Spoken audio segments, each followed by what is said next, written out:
হাসরের ময়দানে আল্লাহ তাআলা যখন ফেরেশতাদের মাধ্যমে আগুনের শিকল দিয়ে টেনে জাহান্নামকে হাসরের মাঠে এনে দাঁড় করাবে, মনে করেন এখানে এনে রাখবে, আমরা সবাই তাকাবো, এরকম হাসরের মাঠে যখন জাহান্নামকে আনা হবে, এই জাহান্নামের দিকে এক নজর তাকাইয়া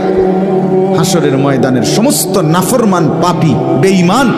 আবারও বলবে আল্লাহর কাছে, রব্বানা আখিরনা ইলা আজালিন করিব, আল্লাহ একটু সময়ের জন্য দুনিয়াটা আবার ফেরত দেন, হায়াত আবার ফেরত, সময়গুলো আরেকবার দেন, আরেকটু সময় দেন, নজিব দাওয়াতাক, আপনার সব কথা তখন মেনে নেব, অনাত্তাবিউর রসুল, আপনার রসুলদের আনুগত্য করব। আল্লাহ বলবেন না,